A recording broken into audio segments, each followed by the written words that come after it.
Hello, happy Wednesday. It's Wednesday here at Vertical Edge, which means we are doing another episode of The Vertical. I'm super excited because we have our first guest, you guys. This is Joe from Frontier Consulting. We have a really fun story that we're going to share, like how we met, why he's on the show, what he does for life. and But first of all, I wanted to get us started with a few updates. Feel free to post a ton of comments, ask some questions. We want it to be a little bit engaging, and we'll pull those in throughout the episode. First things first, we do have a giveaway coming up. It will be live on Saturday, not Friday, because we're out of town for a really fun.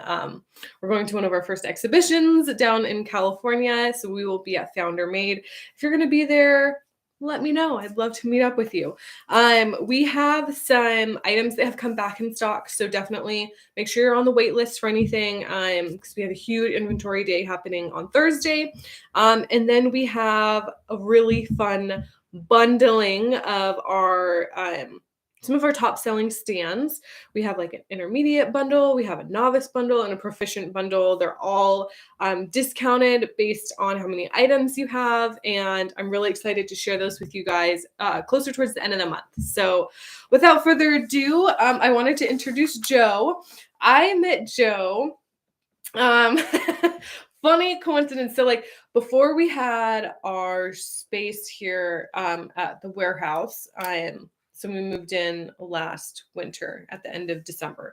And prior to that, I was tired of doing the whole work from home thing. And so I'd often go to this cafe called Visible in my town. And I kept bumping into this guy, Joe. And finally, he's like, "Hi, my name's Joe. I see you here all the time." And I'm like, "Yeah, we're like coworkers." Basically, yeah. Right. I was like, "Oh, cool." And so I always noticed him because he had a bun, like Andre. And Yeah, I we was both like, had great hair, so I was yeah. like, "Oh, we have that in common at least." Yeah, I know. I was like, okay, cool. So he reached out and we started talking about, my business and what we do here at Vertical Edge. And he runs like an ads company.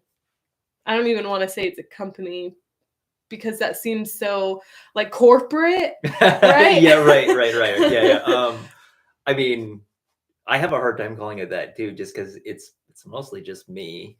I have a couple people helping me out now, and they make things work in a way that I couldn't do before. But yeah, to call it a company, it does feel weird, even though that's technically true. Yeah. Yeah. It's always, I feel like when you're doing a small business on your own, when you say like, "Oh, I own a company," or "I'm a founder of a company," it kind of feels like, okay, that's way too big of a deal. Yeah, so to simplify, I basically just say it this way. Like I help people sell things on the internet, right? Okay. Like that's really what I do. Right. Okay, so tell us a little bit about like how you got into the ad space, kind of like where you started, what made you do something on your own, and kind of that story. Right. Yeah. It's a funny story. So I got into digital marketing in kind of a roundabout way. So like out of college, I kind of just needed a job. So I had kind of monkeyed around with a couple of software like coding classes. And Okay. so I was like reasonably good at it. So I was like, fine, I'll be a software engineer. So Fine, I will do the thing. Exactly. Yeah. So I did that for a couple of years, just kind of writing code, and it kind of wasn't for me. So I kind of bounced from that and did a number of different things. I actually worked at REI for like, I think almost 4 years. Okay. So I was just, like waxing skis and tuning up bikes and stuff because that's kind of my personal interest. But as a bike mechanic is not really a career. So, I started looking at other things, and, Google had become a thing, between when I was a software engineer and when I was a bike mechanic. So I kind of started looking for roles that kind of combine like a technical thing with, an interest in like outdoor and action sports. Okay. So I ended up with a job at evo.com, and they're a big action sports retailer. They're like pretty big now, but at the time they were quite a bit smaller. And so I got a job kind of running paid search and Google ads for them. Okay. I was there for quite some time, almost 5 years. And then I kind of bounced around at a couple of different places. I was at Outdoor Research for a little bit. And then I went to a small agency for a little bit. Okay. And I basically just got like super burned out. And decided to take some time off. So I was just kind of cruising around, surfing and mountain biking all over the place. Yeah. And then basically what happened is like all of my old coworkers and professional contacts, they found out that I wasn't working. And they were like, "Hey, Joe, I got this little side project for you. You interested?" Ooh, okay. Yeah. So basically like 3 or 4 of those kind of landed in my lap. And then I was like, okay, fine, I'll start a business. I love that. Yeah. So that's basically it. It totally happened on accident. I was like, hey, let's just try this. I kind of always liked the idea of being my own boss. And so we kind of just kept rolling with it. I just kind of focused on doing good work. Like I'd worked with like marketing agencies in the past, and there's just certain things that just never sat well with me, and that I thought were actually kind of unethical. And so I was always like, okay, whatever I'm doing, if I'm going to do this like ad agency thing, then it has to be like very, very much not that. And so, I kind of took that approach. And apparently it works because, I was just mostly focused on making sure to do, good work for my clients. And, they just kept coming.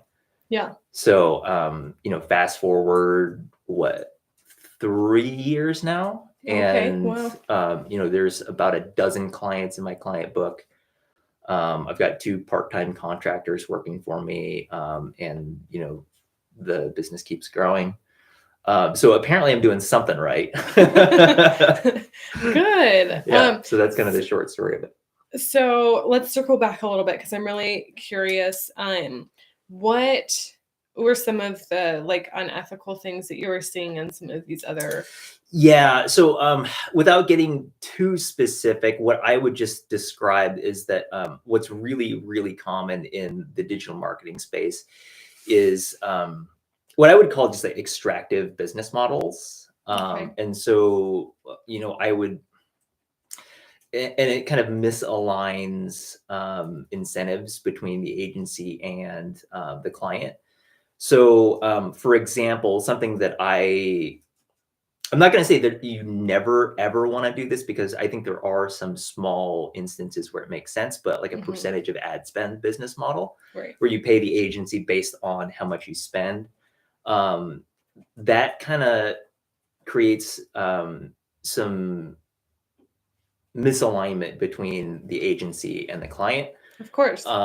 Because then the agency is really kind of incentivized to just spend all the client's money. Right. Instead of the results. Exactly. That money brings. Yeah. Where, I try to be as results oriented as possible. So, there's, and again, I think there are some instances where that makes sense.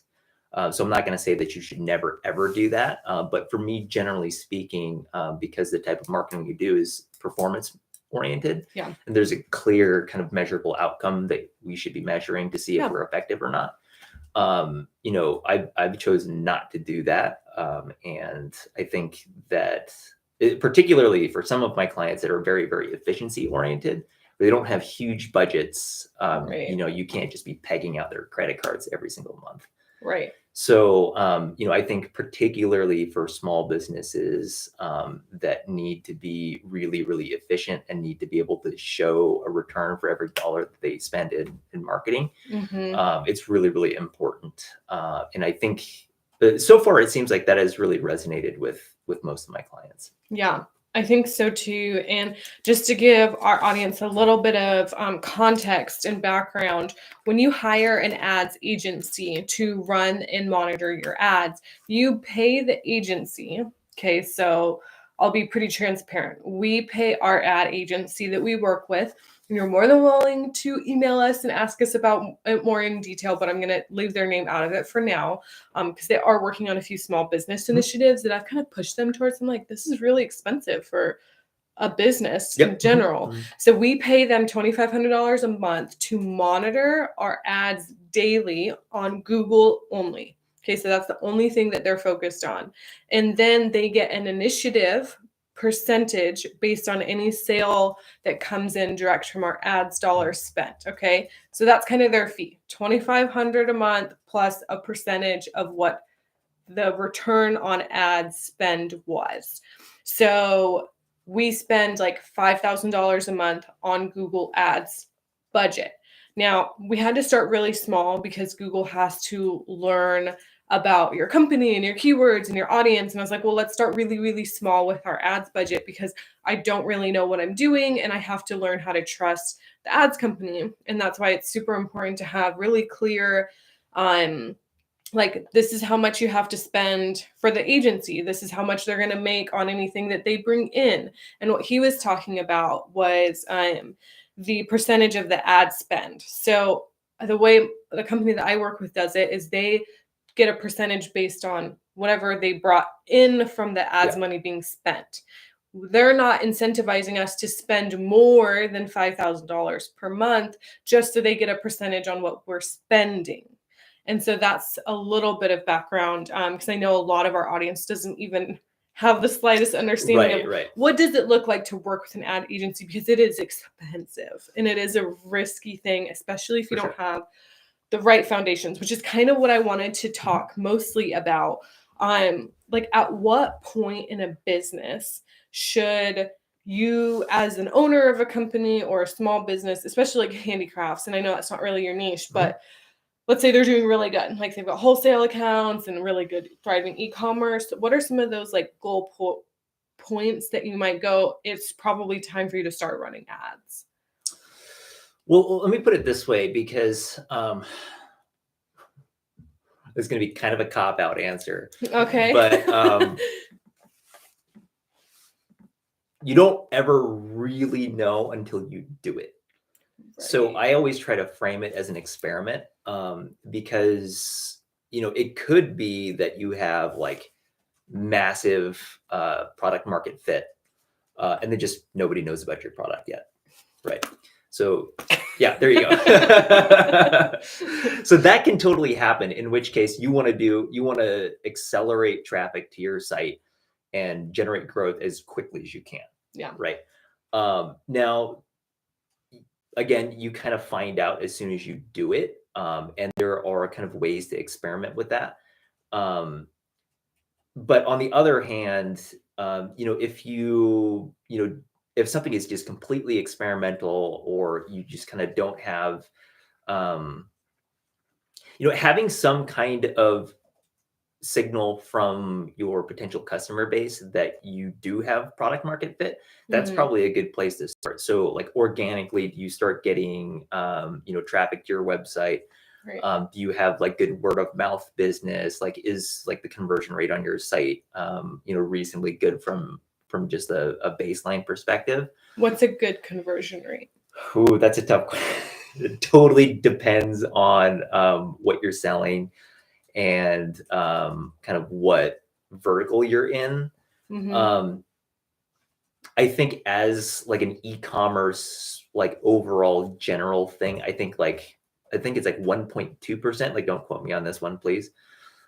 Is good with if your average order value is about $50.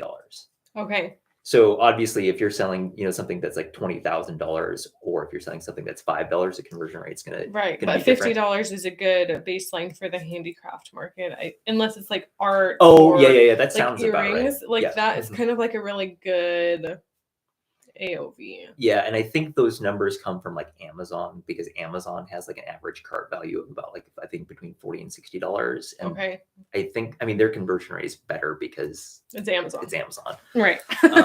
But like as an e-commerce baseline, like between like 1% and 2% with like you know, AOV between like 40 and 60 is Okay. kind of about right. Yeah. So yeah.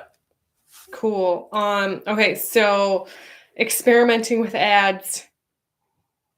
Do you suggest people experiment with ads on their own?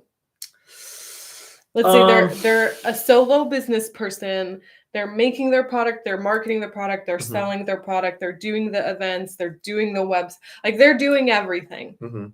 Would it be fair game for them to experiment on their own?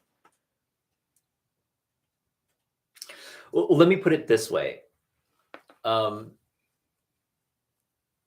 ad, like I always kind of explain that one of the things that I do for my clients is that I protect my clients from the ad platforms themselves. Right. Because similar, like when we're talking about incentives, the ad platforms themselves have an incentive to get the advertiser to spend as much money as possible. Mm-hmm. And that's agnostic of what result that the ad gets you. Yep. So there's a lot of like little, what to me are like little irritating features that are like the money button for both Google and like Facebook. I mean, they're the master marketers, aren't they? Yeah, pretty much, right? So like every single interaction with either of those platforms, whether you know is being tracked or not, they are understanding the monetary value of those interactions, and they're Yes. optimizing. I mean, they have, you know, engineers working 24/7 to like optimize the monetary value of every single action on the site. So, you know, when I say that you need to kind of understand the platform, it's with that context. So you by yourself have to understand that there's this whole machine Right. on the platform that is not necessarily looking out for your best interest. Mm-hmm. So I think if you take some time to understand the channel and to understand those incentives and what exactly is being measured, Yeah. then, you know, I think an intelligent person can do their own research and, you know, come up with a way to, you know, run their own ads. Mm-hmm. So I'm not going to say that's impossible, but as somebody that runs my own business as well, like, Great. I don't have time for that generally. It's a lot of education. Yeah, it's a lot of education. So it's not just learning the platform, it's also learning like the history of the platform, knowing where, like there's so many ad platforms, first of all. So when I first started running ads, it was Etsy, Pinterest, and Instagram, and some Google. Mhm. I had my hands everywhere and just kind of just wasting my money because Right. I didn't really set anything up the right way. Mhm. And like with that in mind, okay, let's stick with Google Mhm. because I'm almost thinking Instagram because I know a lot of our people are on Instagram. Let's take both of them Mhm. and kind of wrestle with like maybe the top 3 foundation builders for kind of setting up your ads. I know a lot of our users use Shopify. So Mhm. kind of like keeping that aspect in mind. Yeah. It's easier to plug things into Shopify than it is Etsy or Squarespace. Yeah, Shopify. I'm always very happy to find out that my clients are using Shopify because you can just kind of go in there and plug everything in terms of tracking. So I would actually say that that's probably the first thing that is kind of fundamental to running ads is getting your tracking correct. Okay. So, you know, the type of advertising that I do for my clients is all performance based. So when you can't optimize anything if you don't measure it, right? So if you spend $1,000 in ads in a month, you have to know how much revenue or how many transactions and conversions were generated by those ads. Yes. And to be as specific as possible about which ads and which targeting methods generated those conversions. So getting tracking up and running is probably the most important thing. Do you suggest getting that set up through like Google Analytics instead of, because right, Squarespace or Shopify gets a lot of analytics, but it doesn't totally tell us the whole story. Right. Yeah. So when I set up a new client on Shopify, the first thing I do is you set up the Google channel. So there's like an app for like the whole Google channel. That's the first thing that I set up. Then I set up the Facebook channel. Okay. And then I set up Google Analytics. Okay. So Google Analytics is third. Interesting. Good to know. Well, I wouldn't say that it's third. Like all of those three things usually get set up before we really start pushing ad dollars. Yeah. And so I guess the way that I would put that is you need multiple perspectives on what's generating revenue in order to really get a sense of like what is actually working. Okay. So one of the things when it comes to tracking, you also have to understand the context of what that tracking is doing. So for example, if you run Google ads in the Google ads reporting, it's going to show you a view of its own channel that maximizes the view of how much value that it's providing to you. Right. So if you go into the Google ads and you say like, I ran this campaign and spent this much money, how much money did I make from that? It's going to say, I made you a lot of money. Right. Yes. What the Google channel doesn't know about or care about is, did you also run social media ads? Did you also run an email campaign? Or, do you have great organic listings so that you generated a lot of traffic to the site without paying for it anyways? Right. So Google is going to have its perspective. Facebook is going to have its perspective. And then like Shopify it's great for confirming like revenue. So at the end of the day, the amount of money that comes in the door, Shopify probably reports that better than any of the other platforms. Right. But then Google Analytics, or, there's a number of other different analytics platforms you can use, but Google Analytics is probably the most prevalent because it's really, really good and it's mostly free. Yeah. So that provides like the multi-channel view of what your marketing platforms are doing. So Google Analytics is aware of social. It is aware of paid search ads. It's aware of email campaigns. It's aware of referral traffic, etc. Right. And so with Google Analytics, from my understanding, you can plug in all of your, like we use Klaviyo for our email marketing. So we plug that into Google Analytics. We don't just let Klaviyo talk to Shopify and then Shopify report back to Google Analytics. We actually plug the apps all directly into Google Analytics. And I found that gives like the most robust view because looking at it, especially somebody who's not like in the numbers, like I'm like, why does this say I made this much and that say I made that much? And they're all claiming they took that order when I talked to that person on the phone 4 months ago. Exactly. Yeah. I'm like, wait. So even Google Analytics is not perfect either. So the way that Google Analytics works is it's based off of website activity. So, you have tracking code on your website. So when a user comes to your website, this tracking code fires and starts gathering data on what the user is doing on your website. Okay. So there's a number of things that it's completely unaware of, which the first one is basically anything that happens off the website, right? So phone calls, ad views, right? So if somebody saw an ad on either Facebook or Pinterest or what have you, and they didn't click through, Google Analytics doesn't know about that. Right. So it's also limited in that way. But like, again, like I don't think any of these views are going to be perfect, but having all of these views can just provide context of like what is actually driving value in terms of marketing. And the big technical marketing term that we're talking about is called attribution. Right.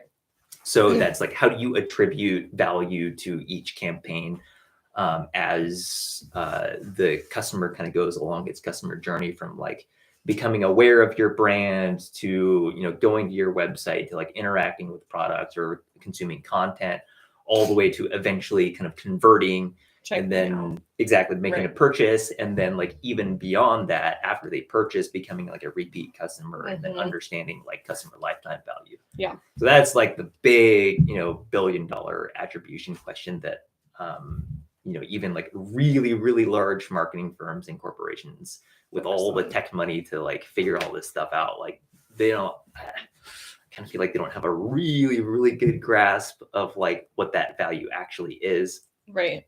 But my way of doing that is just to always just kind of like look at all of these views and understand the context of them.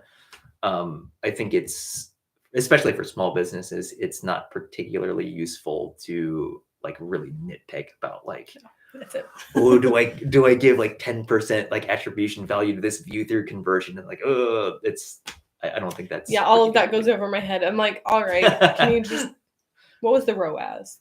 Yeah. And speaking of ROAS, what does that mean for somebody who maybe has no idea what that means? Yeah, ROAS, return on ad spend. So that's just the amount of revenue that's associated with the amount of ad dollars that you spend. Okay, so let's say I spent $10 for 1 month and I made $1,000. And let's say all of that, right, was attributed to the ad spent. Mm-hmm. Is that a good ROAS? That'd be fantastic. Yeah. What if I spent $10 and only made $20? That depends, right? So that's a 2-to-1 ROAS. The other way to look at that is it's a 50% cost of sale. Right. Right. So if you are the kind of business that has like a keystone margin, so 50%, you're breaking even there. Okay. And your goal is just growth, then yeah, do that all day long. Right. Okay. If your product margin is 25% and you're trying to be profitable, then that's bad. Right. Okay. So then again, it comes down to what your profit margins are and what your goals are. Because one of the things that I realized with running ads is we can push small orders on ads all day long. Yeah. And what I'm not wanting is what happens. So because we have such a high range of product, like price points on our website, our average order value can fluctuate. So at the beginning of the year is at like $310. And I was like, oh, cool. Now we have products that are almost $2,000 and our average order value has shifted to $800. Yep. What happens in my mind and what I learned to be valuable is how can I actually shift the average order value up and maybe even to like $1,000. That means that people coming to our website, the average that they're going to spend is $1,000. And so in order for me to get there, or for me to want to get there, I have to provide more quality and add-ons, and I have to be strategic about how we're selling on the website. Right. Versus like, so my focus for my ads dollars was like, hey, I think that it's great that we can push sales. How about we push high quality sales? So less orders, but higher order dollar amount. Well, I would also add to that, you have to understand like which specific campaigns generate those high AOV customers. Right. Because I mean, you could be perfectly happy to have a lot of these low AOV orders. You just don't want to pay as much for them. Yes. So one of the big things that I've done for a number of my clients is you understand that they have a set of products. Some of them are, their average order value is several $100s, and some are like only like 50 to 100. Right. So understanding which customers buy what, and then making sure to pay to acquire those customers in a ratio that makes sense. Yes. And how long do you think that takes for a company to fully develop? Like, let's say day one of this year, somebody just started on Google Ads and they're building their audience kind of from scratch. How long does it take to fully build out audiences on Google?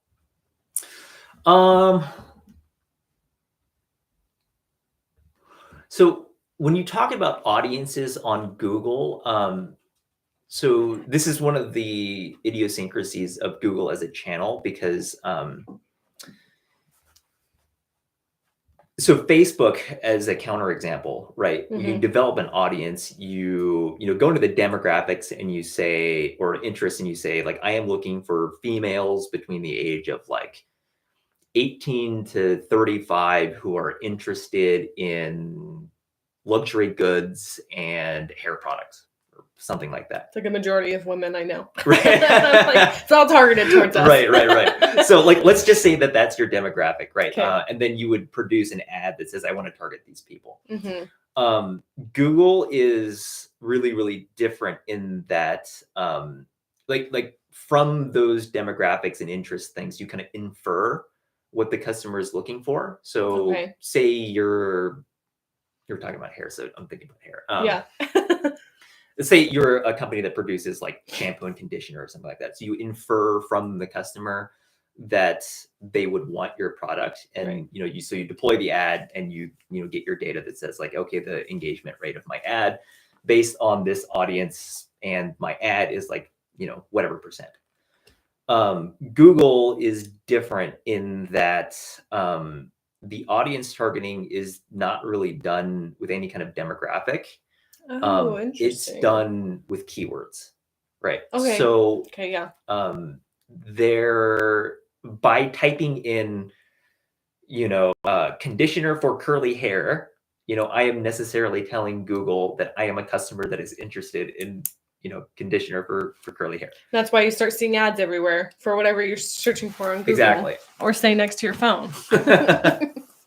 So it's a little bit different in that basically the customer is telling you what their intent is via their search query. Right. So, which for all intents and purposes makes sense for a platform like Google, because what are people searching for? Exactly what they're wanting. Exactly. Right. And so they're hoping that Google will just give them exactly what they're looking for.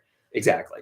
Yeah. So when I go into Google and say like, oh, I'm looking for a new surfboard, like it serves me results that it's like, here's some surfboards. Mm-hmm. So to your question of like, how do you define your audience and how long does that take? It doesn't take that long because like the initial, like when I'm setting up a new account for a client, one of the big things we do is keyword research. Mm-hmm. So we go through all of our different kind of like platform tools to say like, okay, the search query for like conditioner for curly hair is, X thousand queries per month. Right. And then we have like these different tools that say like, oh, conditioner for curly hair is also similar to like leave-in conditioner for curly hair, or all these kind of different little things. Synonyms. So you're kind of developing your customer profile via these keywords. Okay. And then as far as like determining, whether or not these users are your audience, it kind of depends mostly on your budget. Oh, okay. Right, because what you need to do is you need to pay to get traffic so that you can get the data that basically tells you whether or not someone searching for a given thing is your customer or not. Yeah. So, we general rule of thumb, I mean, I like to say like, and this is definitely not exact, but like 100 clicks. Oh, okay. Would kind of tell me, because like if conversion rate is 1%, then I would need at least 100 clicks to get a conversion. So the more clicks you have, the more that it's going to learn and give you feedback. Yeah, right? pretty much. You need a lot of feedback in order to refine and continuously figure out who that audience But the is. 100 clicks is like if 100 people searching for conditioner for curly hair click on my ad and not one of them buys from me, that means that my conversion rate is less than 1%. Right. So even if the 101st click went through and somebody purchased, then my conversion rate would be just less than 1%. Right. Okay. So that would tell me like roughly like, okay, this is the rate that like users are going to convert for this given query. Mm-hmm. And then you have to also try to guess like, well, not guess, but like the platform will tell you like how much those clicks are going to cost. So if your clicks are each costing you $5 and you had to spend $500 to generate the one sale, then that's probably not going to work. Yeah. But if it's 10 cents a click, I'll spend $10 to figure out if, I can sell, that product to that audience. Yeah. Interesting. So, because I've always heard, so to give your Google space roughly 3 months to learn and understand and refine your keywords. Mhm. And then once you've kind of hit that 3 months to see like, are you getting the results that you want? Mhm. Like where do we want to split off and branch off from there? And I've heard that on a lot of podcasts too. So I was curious, you brought up clicks, which I was like, oh, that's a different like a metric to look at. Yeah, because if you don't spend any money, like 3 months is not enough data, Right. right? So yeah, So okay. So it it depends. depends. Yeah. But like Okay. as like a ballpark, like if I had a client that I brought on board and they pulled the plug on it before 3 months, I would say that would be premature because we need to go through a testing and iteration process. If like certain keyword does get 100 clicks and no conversion, then it's kind of like, okay, well, why? Is it the Yeah. keyword? Is it the ad copy? Is it the landing page? Like there's all kinds So of many factors. yeah, exactly. Right. So these things kind of take time to iterate through and kind of sort through and figure out. Right. Which is why somebody who might be working on their own business might not have the time, right, Exactly. to manage all of these things. And Yep. my hope for this podcast is to give people really an understanding of when is it truly time for me to start running ads alongside somebody that can help me with Mhm. this and navigate it so you're not spending more money than you should be or wasting time like trying to wrestle with Right, it. right. Um, I just thought of a good answer to that question of like whether you should run your ads or not. So there's a number of kind of automated ads, particularly in the Google channel, Mhm. that actually they're very easy to set up and you can see good results from them. Okay. So in the past, like search smart campaigns, Okay, yeah. that's one. And then the newest one is called Performance Max. Right. Which I've So been hearing a lot about. Yep. So the search smart campaigns, they basically like the Google robots crawl your website. Okay. They actually use the technical features of SEO on your website to just basically generate automatically both keyword targeting and ad copy. Okay. So it's all kind of whiz bang automatic stuff. Yeah. The other one is Performance Max, where it's very similar, but you have to like write your own ad copy, and then you can upload both video and images to make kind of like this display marketing kind of thing.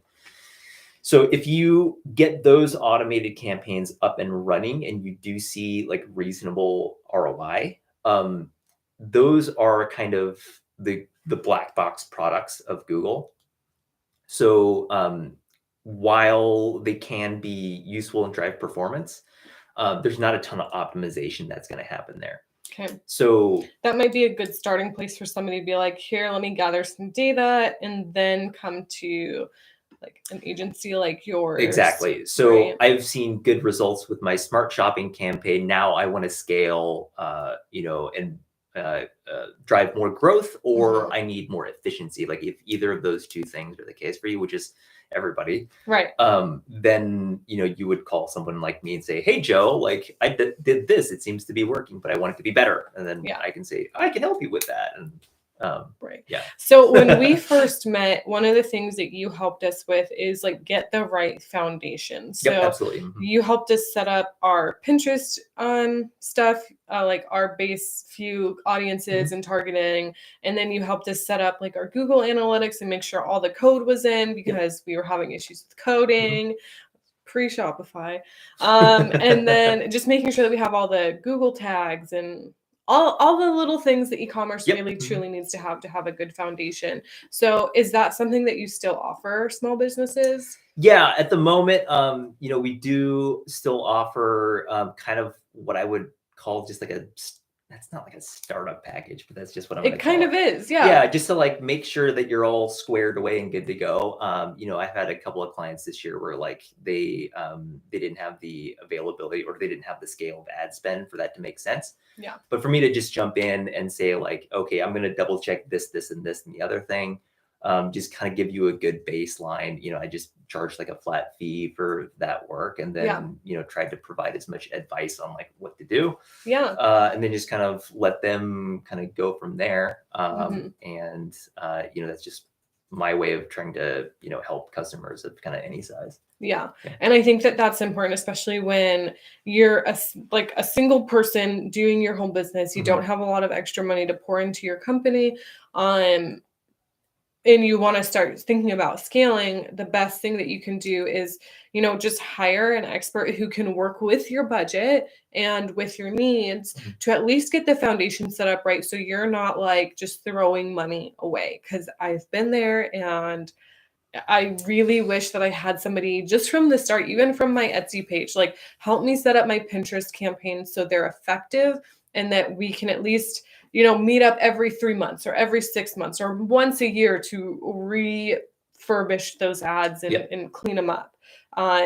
Especially I think with Pinterest, you can let one ad run for a long time before you need to update it. You'd be surprised at how long certain ads can run and still have like a lot of longevity. Yeah. One of the things that actually can happen, and I've seen this with some Facebook ads, is that the amount of engagement with an ad actually makes it perform better.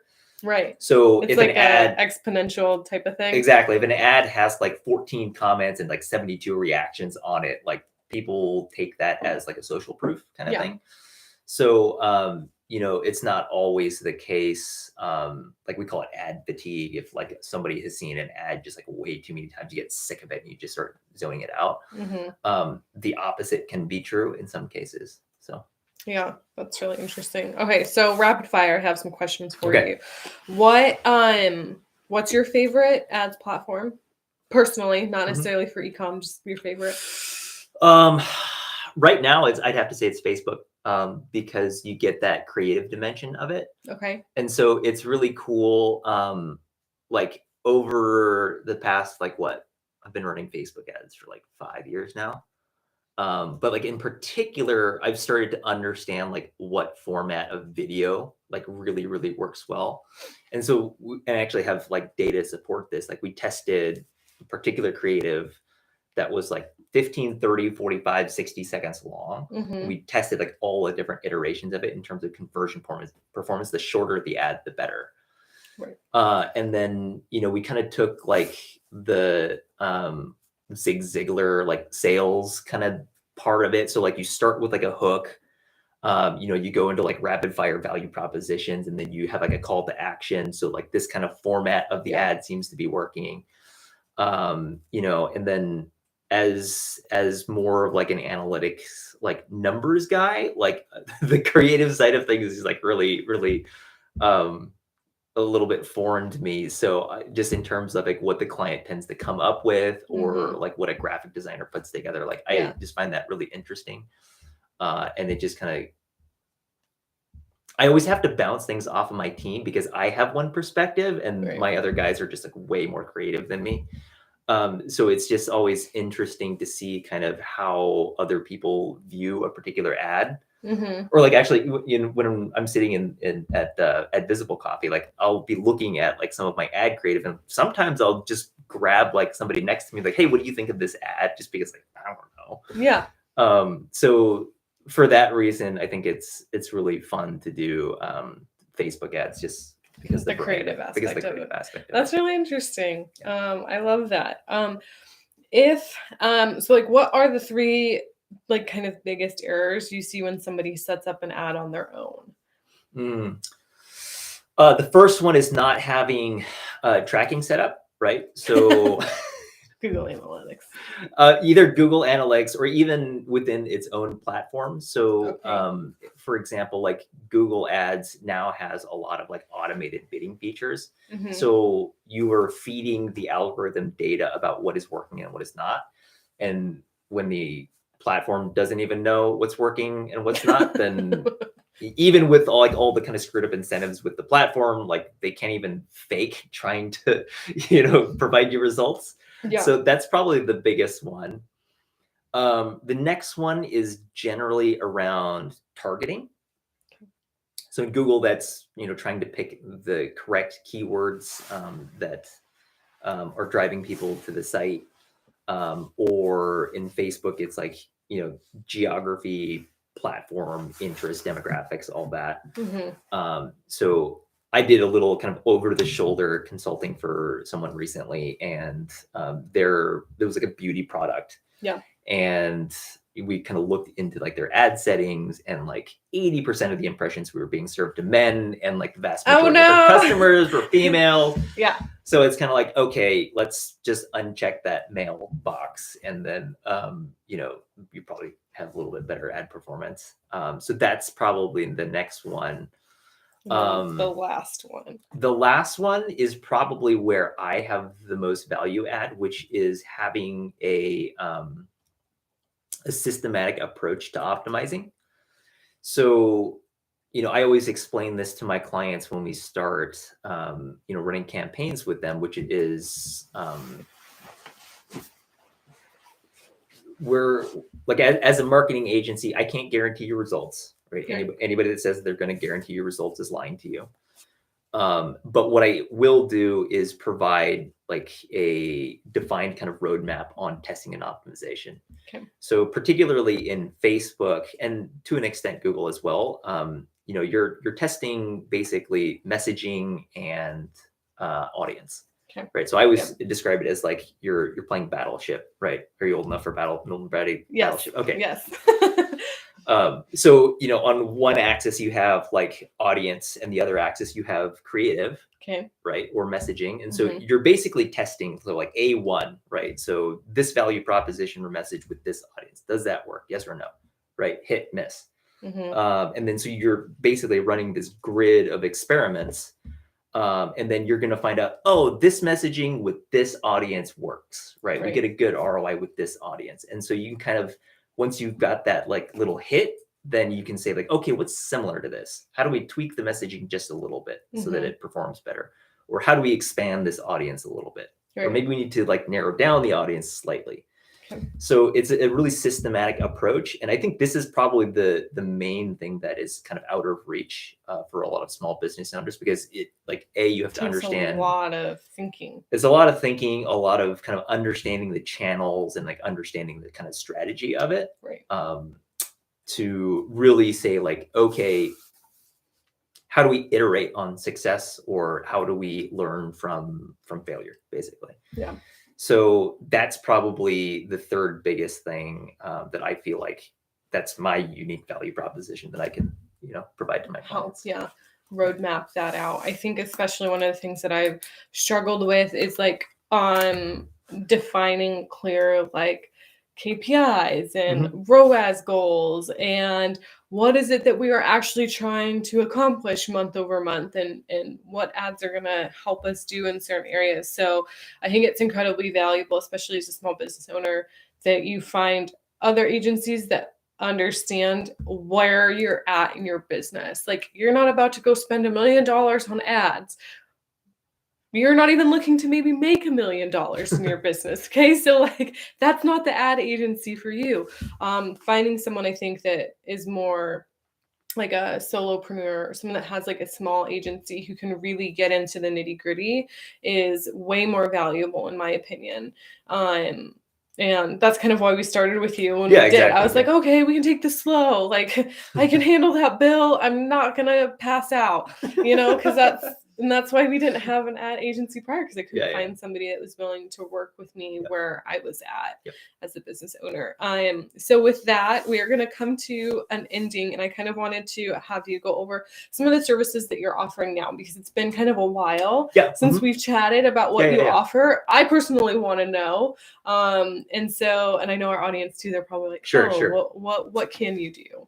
Yeah. So, we'll call it performance digital marketing. So that is paid search, Google and Bing, which is now Microsoft Ads, paid social. So that is Facebook, Instagram, or all the Meta platforms. Okay. Do a little bit on Pinterest. And we also do played around on TikTok. And LinkedIn is kind of social, but that's more of a B2B thing. Yes. I just got in the beta for Hulu ads, so I'm probably going to try that out for one or two of my clients this year. Interesting. Yeah, I keep seeing ads about how I can run ads on Hulu. Like, I am not going to go there yet. Like, first of all, I don't even know if my audience lives there. Second of all, that's Well, definitely nobody knows because it's brand new. Right. Yeah. So it's an interesting Yeah. market. So we do all the paid ads, Okay. and then on the others, we do like a lot of the analytics, right? Okay. So any kind of analysis of like your traffic data or your e-commerce data, we do that. The technical configuration, so setting up a platform, whether that's Shopify, Squarespace, WordPress, what have you, going in there technically and making sure that the code is firing on the correct pages. Okay. Making sure that you're tracking different things. I also do a lot within Google Tag Manager, which is like this specialized like marketing tool, basically. So if your business does something that's kind of non-conventional, so an example would be, say if you're B2B and you need to understand when a lead is generated, or if you're a content producer and you want to understand when like a piece of content is consumed, or like maybe a document is downloaded from your site, you can do like some technical custom work to say like, oh, I want the marketing platform to know when this unique event happens on your site. So we do that. Okay. All of the reporting. So we use Google Data Studio, and we've got kind of all the data connectors. So if you want to have like a dashboard that says like total spend across all channels was this many dollars in the month, reported revenue is this, and kind of providing like a holistic view of like all of your marketing channel performance. We do like all the reporting around that. Yeah. The guys on my team, I kind of mentioned, are quite a bit more creative than I. So we've got a really, really good copywriter on my team. So all the ad copy is written by a guy with pictures of like Hemingway in his house, and and my other guy is in kind of graphic design and video editing. So we do a lot of supportive graphic design and video editing, so which is super important, especially if you wear all the hats in your business. How much time do you have to make a 60-second video, a 45-second video, a 30-second video, and 15-second video, all saying the same thing but in different ways? Exactly. Like, I'm sorry, I think about that and I'm like, no, I'm not doing it. I mean, like walk away. I can barely get on like Instagram and like edit a story to be like 15 seconds long, so I'm not gonna mess with doing the rest of that. These days I'm just like, there's just a lot. For sure. So it's really encouraging to hear you say that. First of all, you saw that need from your customers, and that you're able to like pull people in to be able to support your customers, not necessarily like obviously to support you, but you're like, dude, there's a need here. Like my customers can't keep up, so how can I fill this need? And that's where I love that, because that's like, I feel like we ask that question a lot from our customers. I'm like, man, there's a lot of needs here. How can we fill them? Not for our bottom line, but to serve our customers better. Yeah, absolutely. Right. So awesome. So where do you hang out the most? I'm guessing it's like your website. Where a lot of in people terms of like where people can find me. Yeah. For business stuff, my website is just frontsideconsulting.com. Okay. You can find out more about my business and everything we do. Yeah, we'll link it in the comments as well. Professionally, you can also find me at LinkedIn. So JKimNW. And then probably social media they use the most is Instagram. But that's just pictures of food that I eat and surfing trips I go on. So foodie and surfing friends. We actually have a lot of customers down in California. I know this is a super random funny fact, but I think about California and I'm like, I'm gonna have to start paying sales tax in there soon if we hit that threshold. Like, how close are we to that threshold? Yeah. That's all I'm thinking about in the back of my mind when I think about California, Texas, and New York. I'm like, I have to be careful, like not to go on too many trips down to California, because otherwise I'll have to start paying like the state income tax. So I'm like, like last year I hit 43 days, and I think I don't know. You're like, well, I don't know how many it was. And I think it's 45. Okay. These weird business nuances. Anyway, we'll have a tax guy on at some point too. That is really sticky. Like, this is on the internet now, so I'm gonna get like freaking IRS called on me. Give me, especially California. They're like, give me the money. Awesome. Well, it was really great having you on. This was super fun. I super appreciate this. First time guest on our show. We'll have more in the weeks to come. If you guys have any questions, feel free to reach out directly to Joe or on our comments. We will be having a follow-up blog post linked in just a few hours. See you next week.